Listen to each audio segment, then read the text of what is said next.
Friends, आप सभी को स्वागत है आपके अपने चैनल आरवी रोजगार में। दोस्तों, आज जो हम लोग सीट नंबर 27 करने जा रहे हैं, जो सीटीपी का होगा, सीटीपी का सीट नंबर 27 करने जा रहे हैं। कब पूछा गया?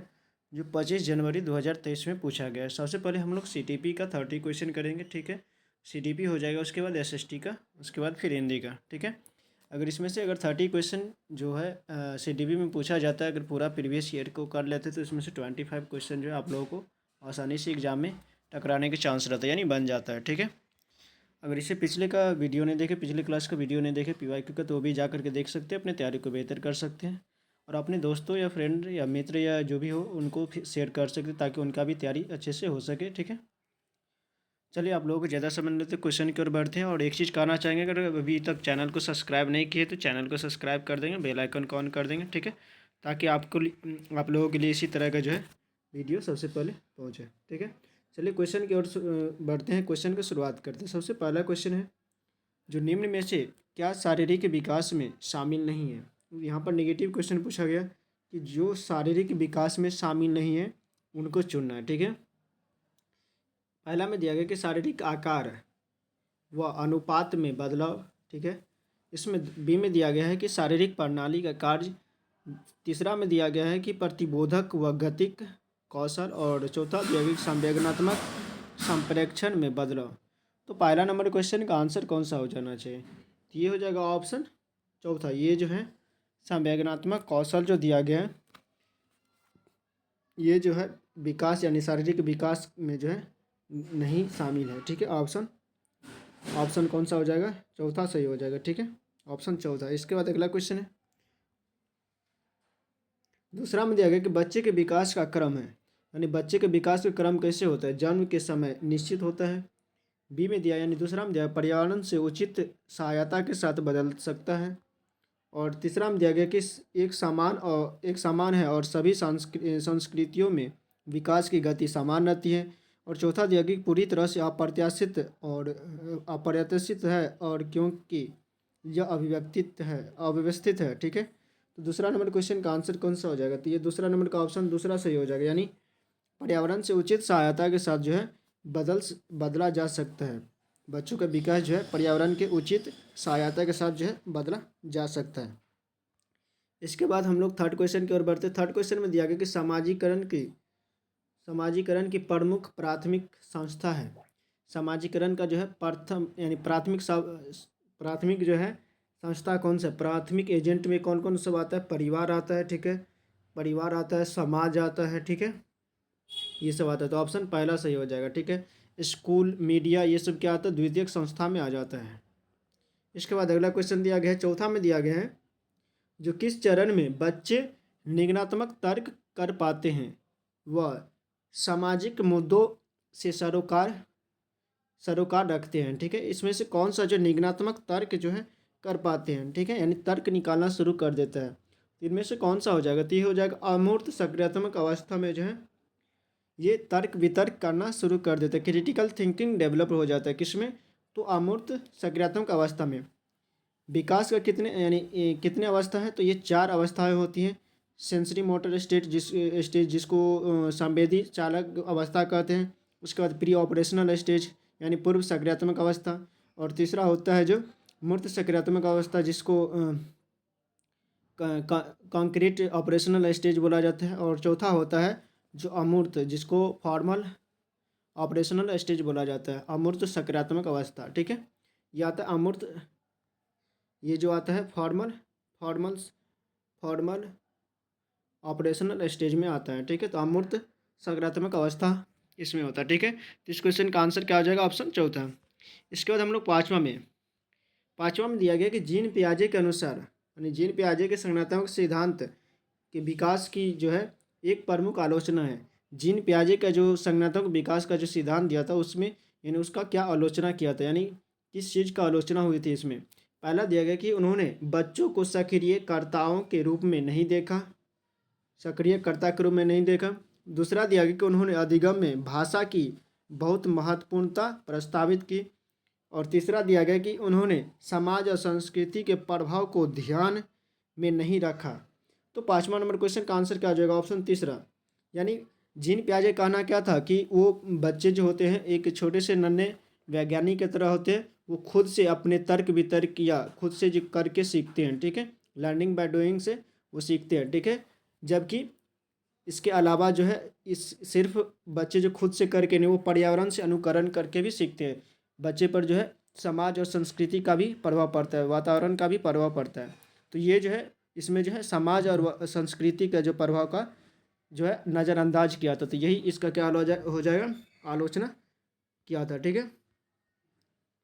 ऑप्शन तीसरा सही हो जाएगा। और लेवास्की के अनुसार क्या होता है कि समाज और संस्कृति का प्रभाव पड़ता है, यानी वातावरण में अगर किसी भी बच्चे को जिस वातावरण में डालेंगे वो उस तरह का बन जाता है।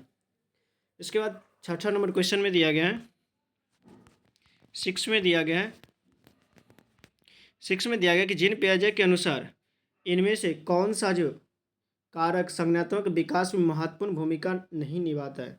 कौन सा कारक जो है महत्वपूर्ण यानी संज्ञानात्मक विकास में महत्वपूर्ण भूमिका नहीं निभाता है। गतिविधि हो गया, अन्वेषण हो गया, भाषा, जैविक परिपक्वता, ठीक है। तो 6 नंबर क्वेश्चन का आंसर हो जाएगा ऑप्शन तीसरा सही हो जाएगा, ये भाषा, ठीक है। इस भाषा को महत्व नहीं माना था, ठीक है। जिन पियाजे के अनुसार जो है भाषा इम्पोर्टेंट नहीं था, ठीक है।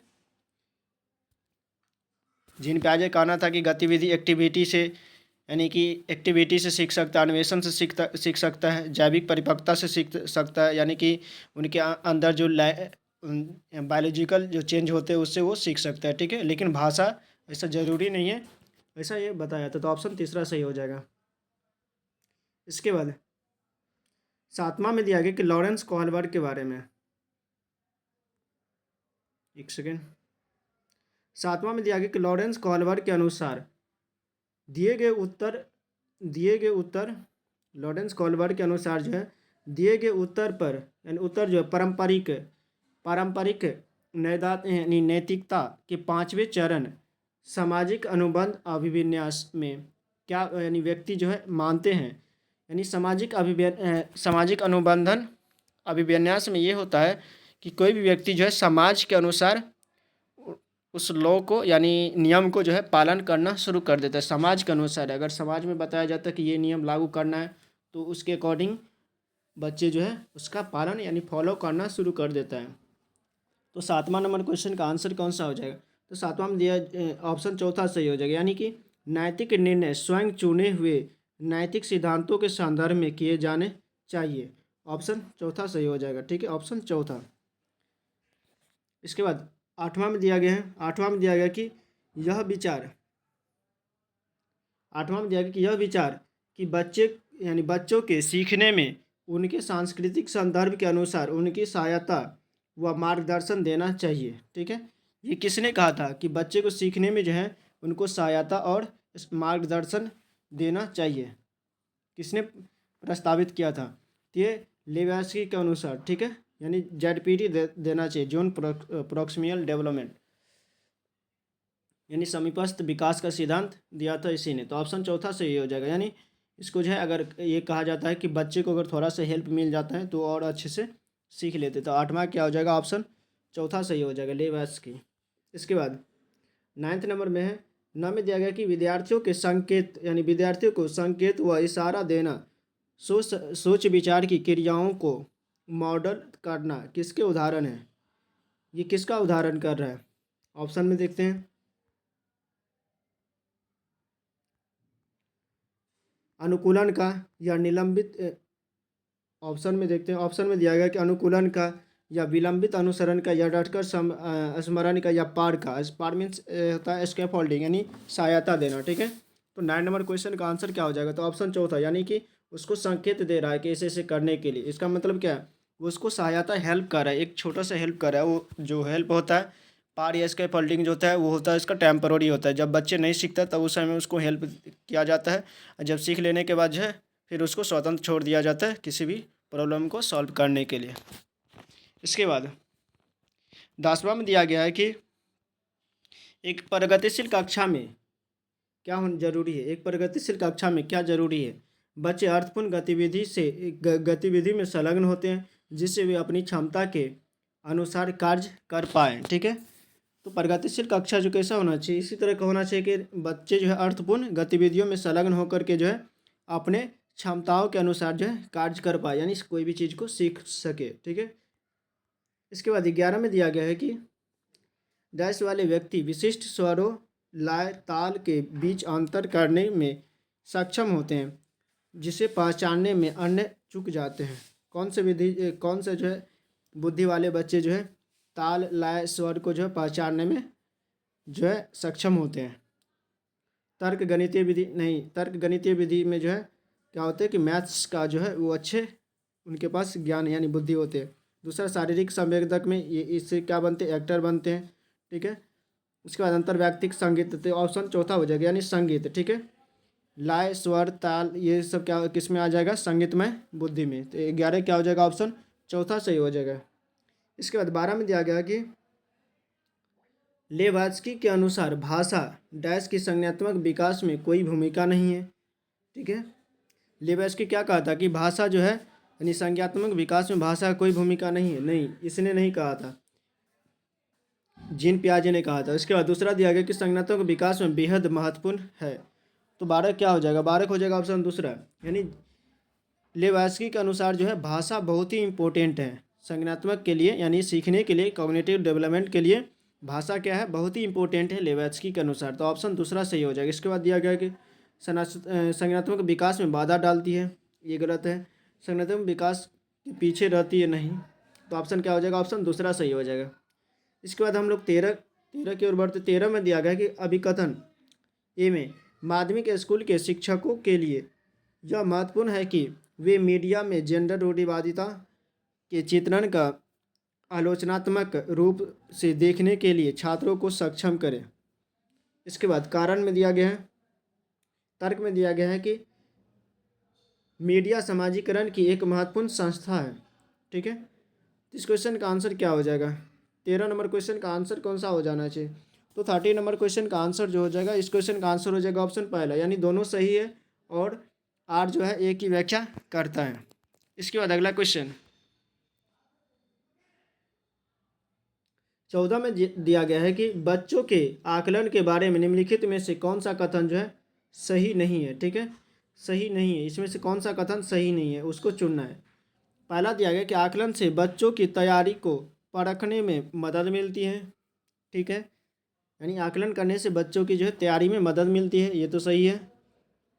इसके बाद दूसरा में दिया गया कि आकलन से चिंता और भय पैदा होती है, नहीं, ये गलत, यानी निगेटिव। यहाँ पर भी नहीं पूछा, यहाँ पर भी निगेटिव, तो दोनों निगेटिव है। तो इस क्वेश्चन का आंसर क्या हो जाएगा, तो ऑप्शन दूसरा सही हो जाएगा। ठीक है, ऑप्शन दूसरा सही हो जाएगा। ठीक है, ऑप्शन दूसरा, यानी भय या चिंता पैदा करने में मदद मिलती है, ऐसा नहीं है। ठीक है। इसके बाद तीसरा में दिया मूल्यांकन विविध साधनों का उपयोग करके किया जाना चाहिए, तो सही है। इसके बाद दिया गया मूल्यांकन सहकर्मी और स्व मूल्यांकन शामिल है, ये भी सही है। तो ऑप्शन क्या हो जाएगा इसका, दूसरा हो जाएगा। इसके बाद 15 में दिया गया है कि 15 में दिया गया कि आकलन सीखने से कैसे जुड़ा हुआ है। आकलन जो है सीखने से कैसे जुड़ा है। ठीक है, तो 15 का आंसर कौन सा हो जाएगा, तो आकलन जो सीखने से कैसे जुड़ा है, ये में दिया गया आकलन और सीखने के बीच कोई संबंध नहीं है, गलत संबंध है। ठीक है, आकलन और सीखने में बहुत गहरा संबंध होती है। अगर कोई भी चीज़ सीखता है तो उसको आकलन भी किया जाता है कि हम कितना सीखे। ठीक है, कोई बच्चा सीखता है तो उसको आकलन भी करना चाहिए, तो इसका दोनों के बीच जो है संबंध रहता है।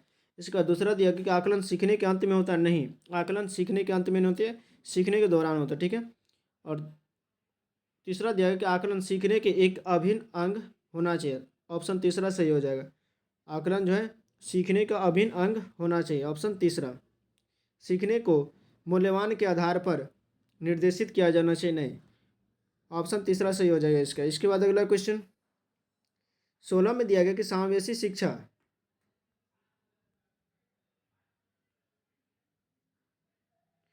16 में दिया गया कि समावेशी शिक्षा यानी विद्यालयों में समावेशी शिक्षा, पहला दिया गया कि किसी को यानी समावेशी शिक्षा को किसी व्यक्ति या समूह विशेष के प्रति दृष्टिकोण के परिणाम स्वरूप उपजी भेदभावकारी या बहिष्कारी गतिविधि को दूर का उद्देश्य रखना चाहिए। ठीक है, दूसरा में दिया गया है जो डैश को यानी विशिष्ट अधिगम आवश्यकताओं वाले बच्चों के समूह की पहचान करनी चाहिए और उसका वर्गीकरण नहीं, क्लासिफिकेशन कभी नहीं करना चाहिए। उसके बाद तीसरा में दिया गया कि केवल लगाए तो ये गलत हो जाएगा, ठीक है। चौथा में दिया गया कि बच्चों की अकादमिक योग्यताओं के आधार पर पृथक्करण करना चाहिए। पृथक्करण जब भी सेपरेशन की बात आए तो वो गलत हो जाएगा। तो ऑप्शन क्या हो जाएगा इस क्वेश्चन का आंसर? ऑप्शन पहला सही हो जाएगा, ठीक है। इसके बाद 17 में दिया गया है शिक्षक बच्चों के सृजनात्मक रूप से सोचने के लिए प्रोत्साहित करते हैं। सृजनात्मक रूप से सोचने के लिए प्रोत्साहित करते हैं, ठीक है। पहला दिया गया कि किसी समस्या को हल करने के लिए विभिन्न तरीकों के बारे में सोचने के लिए कहकर। तो ऑप्शन क्या हो जाएगा? तो 17 का हो जाएगा ऑप्शन पहला ही सही हो जाएगा, ठीक है। विभिन्न तरीके से सोचने के लिए बच्चों के अंदर जो है तार्किक शक्ति को यानी सृजनात्मकता को बढ़ा सकता है, ठीक है। तर्क के रूप में सोचने के लिए, ठीक है, ना कि रटने पर जोर दे करके, ना कि प्रत्यास्मरण यानी याद करने पर, ना कि ध्यान केंद्रित पर, ठीक है। एक ही पहलू पर ध्यान केंद्रित, एक ही पहलू पर नहीं, बहुत सारे पहलू पर सोचने के लिए जो है मजबूर यानी सोचने के लिए कहकर, ठीक है। इसके बाद अगला क्वेश्चन 18 में दिया गया है कि कक्षा में विविधता को पोषित करने के लिए यानी शिक्षकों को किस पर ध्यान देना चाहिए? पृथक्करण पर, नामीकरण पर, नकारात्मक भेदभाव पर या समता पर? यानी विविधता को पोषित करने के लिए शिक्षकों को किस पर ध्यान देना चाहिए? तो 18 नंबर क्वेश्चन का आंसर कौन सा हो जाएगा? समता पर, ठीक है। कौन सा हो जाएगा? समता पर ध्यान देना चाहिए। इसके बाद अगला क्वेश्चन 19 में दिया गया है कि 19 में दिया गया है कि वंचित पृष्ठभूमि के छात्रों वाली की कक्षा में एक शिक्षक को क्या करना चाहिए? यानी वंचित पृष्ठभूमि के हास्यकरण बच्चे के बारे में बता रहा है, उसके जो है छात्रों वाली विविधता की कक्षा में एक शिक्षक को क्या करना चाहिए? पहला दिया गया कि सभी बच्चों को अपने अनुभवों को कक्षा में लाने के लिए हतोत्साहित करना चाहिए, नहीं यानी कभी भी हतोत्साहित नहीं करना चाहिए, डिमोटिवेट नहीं करना चाहिए, ठीक है। उसको प्रोत्साहित करना चाहिए। और दूसरा दिया गया केवल प्रभावशाली समूहों के बच्चों को अपने अनुभव को साझा करने के लिए प्रोत्साहित करना चाहिए, नहीं। केवल वर्ड जब भी आ जाएगा वो हो जाएगा निगेटिव, ठीक है। इसके बाद तीसरा में दिया गया है कि केवल वंचित समूहों के बच्चों को अपने अनुभव साझा करने के लिए प्रोत्साहित करना चाहिए, नहीं। केवल वंचित बच्चों को ही अपने समूह में प्रोत्साहित करने के लिए कहना चाहिए, ये भी सही नहीं है, ठीक है। इसके बाद दिया गया है कि अपने अनुभव को साझा करने के लिए सभी बच्चों को अपने अनुभव साझा करने के लिए प्रोत्साहित करना चाहिए, ये सही है। यानी सभी बच्चों को जो है अपने अनुभव को साझा करने के लिए प्रोत्साहित करना चाहिए, ठीक है। क्योंकि स्टूडेंट यानी किसी भी कक्षा में जो है स्टूडेंट जो है समान होते हैं, ठीक है, सभी के लिए बराबर होते हैं, सभी अपना जो है अनुभव एक्सपीरियंस जो है साझा कर सकते हैं, बता सकते हैं, ठीक है। ये हो जाएगा ऑप्शन चौथा। इसके बाद 20 में दिया गया है कि अभिकथन ए में गुणज वैफल्य से जूझ रहे विद्यार्थियों को उपयुक्त सामग्री जैसे कि हस्त कौशलयुक्त वस्तुएं, गणक यंत्र और गणित के ऐप उपलब्ध कराना महत्वपूर्ण है, ठीक है। उसके बाद तर्क में दिया गया क्योंकि स्वालीनता से जूझ रहे विद्यार्थी गत्यात्मक क्रियाओं को बार बार दोहराते हैं। तो 20वां नंबर क्वेश्चन का आंसर कौन सा हो जाए? कौन सा सही है? ये तो सही है, ठीक है। उसको ये तो सही है, ये भी सही है, लेकिन दोनों एक दूसरे का व्याख्या नहीं कर रहा है, ठीक है। तो ऑप्शन क्या हो जाएगा? ऑप्शन दूसरा। दोनों सही है लेकिन दोनों जो है व्याख्या नहीं कर, यानी आर जो है एक ही व्याख्या नहीं कर रहा है, ठीक है। ऑप्शन दूसरा सही हो जाएगा। इसके बाद 21 में दिया गया है कि समस्या समाधान की यानी प्रॉब्लम सॉल्विंग की प्रक्रिया में किसके द्वारा बाधित होती है, ठीक है। प्रॉब्लम सॉल्विंग प्रक्रिया में किसके बाधित होती है, ठीक है। ए में दिया गया कि अनुरूपित सोच से, स्वाभाविकता से, या साधन लक्ष्य विश्लेषण से, या प्रक्रियात्मक स्थिरता से। तो किसका हो जाएगा? ऑप्शन चौथा सही हो जाएगा, प्रक्रियात्मक स्थिरता से, ठीक है। ऑप्शन चौथा। इसके बाद हम लोग 22 की ओर बढ़ते हैं। 22 में दिया गया कि जो शिक्षक यह मानते हैं कि क्षमता उचित नहीं है और प्रयास करके उसे बदला जा सकता है। छात्रों को स्कूल में अपने प्रदर्शन में सुधार करने के लिए प्रेरित करने की संभावना प्रस्तुत करते हैं। ठीक है, और तर्क में दिया गया है अभिप्रेरणा उन विश्वासों से जुड़ी है जो शिक्षक अपने छात्रों की क्षमताओं के बारे में रखते हैं। तो 22 का क्या हो जाएगा, 22 का कौन सा आंसर सही हो जाना चाहिए? तो ये दोनों का दोनों सही है, लेकिन व्याख्या भी करता है। ये सही बता रहा है कि आप अभिप्रेरणा यानी मोटिवेशन क्या होती है कि उन विश्वासों से जुड़ी होती है जो शिक्षक अपने विद्यार्थियों की क्षमताओं के बारे में रखते हैं। ठीक है, यानी कि वो उसको कर सकते हैं, उसको मोटिवेट करना चाहिए। ठीक है, तो ऑप्शन दूसरा भी सही है और व्याख्या भी कर रहा है, तो ऑप्शन पहला सही हो जाएगा। इस क्वेश्चन का आंसर क्या हो जाएगा? ऑप्शन पहला, यानी ए और आर दोनों सत्य है और आर जो है ए की व्याख्या करता है। इसके बाद 23 में दिया गया है, 23 में दिया गया निम्नलिखित में से कौन सा कथन सीखने के सामाजिक रचनात्मक परिप्रेक्ष्य का समर्थन नहीं है? कौन सा जो समर्थन नहीं है? ठीक है, निगेटिव यहाँ पर पूछा गया है, नहीं वाला। ठीक है, तो नहीं वाला पूछा गया तो हम लोग निगेटिव का आंसर करेंगे। पहला में दिया गया कि अपने साथियों के साथ बच्चों की बातचीत संज्ञानात्मक विकास का एक महत्वपूर्ण स्रोत है। हाँ, ये तो महत्वपूर्ण स्रोत है। अपने स्टूडेंट यानी अपने जो है दोस्तों के साथ बात करने से क्या ज्ञान मिलेगा, यानी कि नॉलेज का डेवलपमेंट होता है, आदान प्रदान होता है। ठीक है, इसके बाद दूसरा दिया गया है कि ये पॉजिटिव है, पी हम पी लिख देते तो इससे क्या हो जाएगा, ये पॉजिटिव हो गया। ठीक है, इसके बाद दूसरा में दिया गया है कि बच्चे अपने कार्यों के माध्यम से ज्ञान प्राप्त करते हैं, ये भी पॉजिटिव है। उसके बाद तीसरा दिया गया है कि शिक्षा शास्त्र में ऐसी गतिविधियां शामिल होनी चाहिए जो प्रयोग को प्रोत्साहित करती है, ये भी सही है। और चौथा में दिया गया कि मूल्यांकन के अंत में ही किया जाना चाहिए, यानी मूल्यांकन जो है शिक्षण के अंत में ही किया जाना चाहिए। कौन सा जो है सामाजिक रचनात्मक परिप्रेक्ष्य का समर्थन नहीं करता है? तो 23 का कौन सा सही हो जाएगा? तो 23 का हो जाएगा ऑप्शन चौथा, ये जो है गलत है, यानी कि ऐसा नहीं करना चाहिए। केवल अंत में नहीं, केवल अंत में यानी शिक्षण के अंत में ही किया जाना चाहिए, ऐसा नहीं। ठीक है, शिक्षण के अंत में नहीं, शिक्षण के दौरान भी मूल्यांकन किया जाना चाहिए, तो ऑप्शन चौथा सही हो जाएगा। ठीक है, तभी तो पता चलेगा कि स्टूडेंट क्या सीख रहा है। तो ऑप्शन चौथा सही हो जाएगा इस क्वेश्चन का आंसर 23 का। इसके बाद 24 में दिया गया कि अर्थपूर्ण अधिगम सुनिश्चित करने के लिए विद्यार्थियों में से यानी विद्यार्थियों से यह अपेक्षा की जानी चाहिए कि वे ज्ञान ठीक से यानी ज्ञान को ठीक उसी तरह निरूपित करें जैसे उन्होंने ग्रहित किया है। ठीक है, और तर्क में दिया गया है कि अधिगम बच्चों द्वारा ज्ञान को निष्क्रिय रूप से करने और उसका पुनरुत्पादन करने की प्रक्रिया है, तो ये गलत है। ठीक है, निष्क्रिय नहीं रूप से नहीं, सक्रिय रूप से। कोई भी स्टूडेंट अगर सक्रिय रूप से भाग लेगा क्लास में तभी जा करके वो सीख पाएगा। अगर निष्क्रिय रहेगा तो कभी भी सीख नहीं पाएगा। अगर सोते रहेगा तो वो सीख पाएगा, नहीं सीख पाएगा। ठीक है, और ये ऑप्शन ये सही है, ये सही है और आर जो है गलत है। तो 24 का क्या हो जाएगा? 24 का हो जाएगा ऑप्शन ए में। देखते क्या है, ए में दिया गया है कि अर्थपूर्ण अधिगम के लिए सुनिश्चित करने के लिए विद्यार्थियों से यह अपेक्षा की जानी चाहिए कि वे ज्ञान ठीक उसी तरह से निरूपित करे जैसे उसने ग्रहण किया। नहीं, जिस तरह से वो ग्रहण किया उसी तरह से निरूपित करे। जरूरी नहीं है कि जैसे बताया टीचर उसे ही कर सकता है। ठीक है, वो अपने मेथड से भी कर सकता है। ठीक है, तो ये भी क्या है, गलत है। दोनों का दोनों गलत है। तो दोनों का दोनों गलत किस में? तो ऑप्शन चौथा में।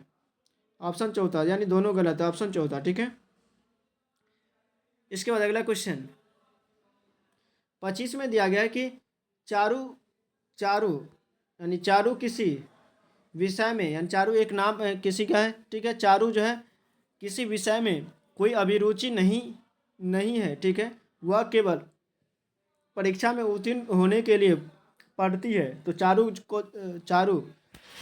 को कौन सा जो है अभिप्रेरणा होती है? ठीक है, बाहरी या आंतरिक? ठीक है, आंतरिक रूप से अभिप्रेरित है, नहीं आंतरिक रूप से नहीं, वो बाहरी रूप से। ठीक है, दूसरा दिया सफलता के लिए स्वीकार विद्यार्थी या महारत उन्मुख विद्यार्थी। गलत, महारत तो नहीं होगा। असफलता परिहार विद्यार्थी। तो 25 का आंसर कौन सा हो जाएगा? तो ये हो जाएगा ऑप्शन चौथा सही हो जाएगा, अपरिहार यानी असफलता परिहार विद्यार्थी हो जाएगा। सिर्फ वो पास करने के लिए पढ़ता है। इसके बाद अगला क्वेश्चन है 26 में दिया गया कि कौन सी कार्यनीति अधिगम के लिए प्रभावी रणनीति नहीं पूछा गया।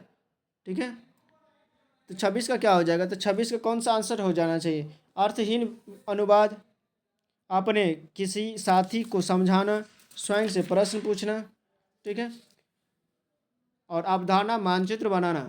तो 26 नंबर क्वेश्चन का आंसर कौन सा हो जाएगा, तो ऑप्शन पहला सही हो जाएगा, ऑप्शन पहला यानी अर्थहीन अनुवाचन, ठीक है। अर्थहीन अनुवाचन जो है ये जो अधिगम के जो है रणनीति नहीं है, कार्यनीति अधिगम के लिए प्रभावी रणनीति नहीं है, अर्थहीन अनुवाचन, ठीक है। इसके बाद अगला क्वेश्चन है 27 में दिया गया कि मध्य विद्यालय यानी मध्य विद्यालय की कक्षा में किस प्रकार का वातावरण बनाने पर जोर दिया जाना चाहिए, सहयोगात्मक और सकारात्मक, प्रतिस्पर्धात्मक नहीं, वेदन और रटना नहीं, रटने पर कभी भी जोर नहीं देना चाहिए, भय और तनाव नहीं, भय और तनाव से मुक्त होना चाहिए। तो ऑप्शन पहला हो जाएगा सहयोगात्मक और सकारात्मक, ठीक है। सहयोग यानी कोलैबोरेट करके सीखना चाहिए, और सकारात्मक होना चाहिए, पॉजिटिव होना चाहिए, और सकारात्मक भी, ठीक है। इसके बाद अगला क्वेश्चन दिया गया 28 में दिया गया कि राष्ट्रीय नई शिक्षा नीति 2020 से जैसी समकालीन नीतियाँ जो सीखने के लिए किस शिक्षा शास्त्र को प्रस्तावित करती है। शिक्षक केंद्रित कभी भी नहीं होना चाहिए, चाइल्ड सेंटर्ड होना चाहिए, यानी विद्यार्थी केंद्रित, बाल केंद्रित होना चाहिए, ठीक है। अनुभवनात्मक होनी चाहिए, व्यवहारवादी या पाठ्यपुस्तक केंद्रित भी नहीं होना चाहिए। तो 28 नंबर क्वेश्चन का आंसर कौन सा हो जाएगा, तो ये हो जाएगा ऑप्शन दूसरा, अनुभावनात्मक होना चाहिए, ठीक है। व्यवहारवादी भी नहीं, अनुभावनात्मक, ऑप्शन दूसरा सही हो जाएगा। इसके बाद 29 में दिया गया कि बच्चों को नई अवधारणाओं के परिचय का क्रम क्या होना चाहिए। नई अवधारणा का जो परिचय जो होगा वो कौन सा क्रम होना चाहिए, वैश्विक से स्थानीय, अमूर्त से ठोस, अनुप्रयोग से संपर्यात्मक समझ, और अपरिचित से परिचित, ठीक है। तो 29 नंबर क्वेश्चन का आंसर कौन सा हो जाएगा, इस क्वेश्चन का आंसर जो ऑप्शन चौथा सही हो जाएगा, यानी अपरिचित से परिचित की ओर, ठीक है। यानी जिस चीज़ को नहीं जानता है उसको धीरे धीरे सीख कर जानने के तक, यानी परिचित होने तक, ठीक है। इसके बाद 30 में दिया गया है कि विद्यालय में विद्यार्थी का अर्थपूर्ण अधिगम डैश का सकारात्मक और प्रभावित होता है, ठीक है, और डैश से सकारात्मक रूप से प्रभावित होता है। तो अर्थपूर्ण अधिगम के लिए कौन सा यहाँ पर पूछा गया कौन सा नकारात्मक रूप से प्रभावित होता है, बहिष्करण व्यवहारों से या समावेशी। तो बहिष्करण व्यवहारों से क्या होती है, नकारात्मक प्रभाव पड़ती है, ठीक है। और इसके बाद डैश से सकारात्मक होती है, शिक्षा केंद्रित से नहीं, परीक्षा उन्मुखी से ये भी नहीं होगा। इसके बाद चौथा हम देखते हैं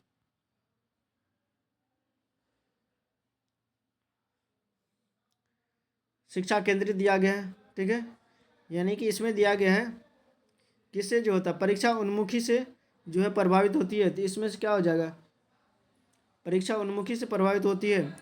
30 में दिया गया है कि ये बहिष्कृत से तो होना चाहिए, ठीक है, बहिष्करण व्यवहारों से, और शिक्षार्थी केंद्रित, यहाँ पर शिक्षार्थी केंद्रित दिया गया है। तो शिक्षार्थी केंद्रित से क्या होता है, सकारात्मक हो जाता है, ठीक है, सकारात्मक होता है। शिक्षार्थी केंद्रित दिया गया है, शिक्षार्थी केंद्रित शिक्षा शास्त्र। तो ऑप्शन पहला सही हो जाएगा, ठीक है, ऑप्शन पहला सही हो जाएगा। चलिए दोस्तों, सीडीपी का जो है इंड हो चुका है, सीडीपी का 30 क्वेश्चन हो गया। आप लोग अगर अच्छे से कर ले तो 30 में से जो है 25 प्लस जो है एग्जाम में आने का संभावना रहता है, ठीक है, स्कोर हो जाता है, ठीक है। और इससे पिछले का वीडियो नहीं देखे तो वो भी जाकर देख सकते हैं, चैनल पर दिया हुआ है, यानी प्लेलिस्ट बना हुआ वहाँ से जाकर के देख सकते हैं, अपनी तैयारी को बेहतर कर सकते हैं, ठीक है। चलिए आज के लिए इतना ही रखते हैं, वीडियो को पूरा वॉच करने के लिए बहुत बहुत धन्यवाद। मिलते हैं फिर कल अगले वीडियो के साथ, तब तक के लिए बाय, जय हिंद, जय भारत।